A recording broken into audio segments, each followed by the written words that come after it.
Si Kuya Sian yung pinag-grocery ko.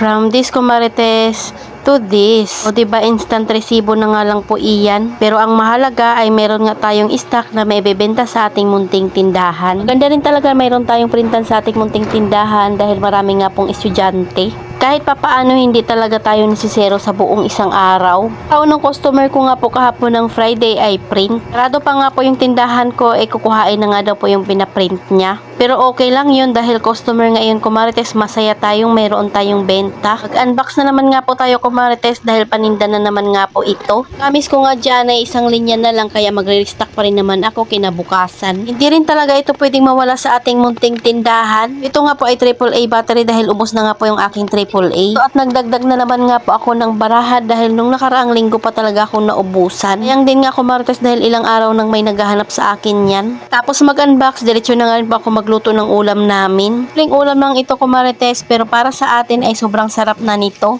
Itlog na may kamatis or yung kamatis na nilagyan ng itlog. At dahil hindi nga pa ako nakakapunta ng palengke kaya ito na nga lang po yung aming iuulam. San kasi pagkagalingan ni Jowa sa trabaho ay bumibili na siya ng ulam. Damihan ko na nga po ng paglagay ng kamatis kumarites para naman dumami nga po yung ating ulam. Ayan na lang pala yung natirang sibuyas sa amin kaya yan nga po yung aking gagamitin. Sayang din kasi kung hindi mo yan gamitin kumarites abay bigay nga lang po yan sa amin. Wala din naman akong choice dahil yan na lang din talaga yung natira doon sa aking lagayan. Please at meron ngang natirang sibuyas. Hindi ko nga mas malasa pa itong ganitong sibuyas kaysa nga po doon sa mga malalaking sibuyas. Kaya nagpakuha na nga po ako ng 7 itlog.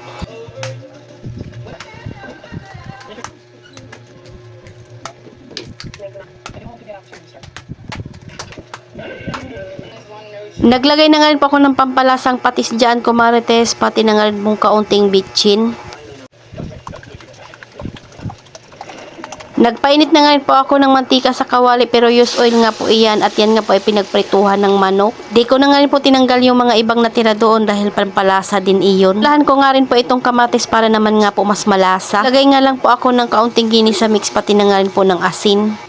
O diba at dumami na nga po itong aming ulam. Siya na nga po ito sa aming apat. Nagluluto din ba kayo ng ganito kumarites para maiba naman nga po yung luto sa itlog? Abay sa sobrang favorite namin ito ay lagi talaga kaming nag-uulam nito kumarites. Maliban sa makatipid ka na madali nga lang po itong lutuin. At saka pag usapang itlog ay favorite talaga nila iyan. Kaya ito isinalin ko na nga po kaagad pagkatapos ko nga po itong lutuin. Favorite kasi namin ito kumarites dito sa bahay kaya lagi din kami talagang nagluluto ng ulam na itlog. Binigyan din pala kami ng ulam ng mama ko kaya ayan itsasalin ko na nga rin po ito. Nagsasandok na nga rin po ng kanin dyan si Jowa dahil kakain na nga rin po muna kami. Kinabukasan na nga nito kumarites, inasikaso ko naman nga po ito mga napamili nila.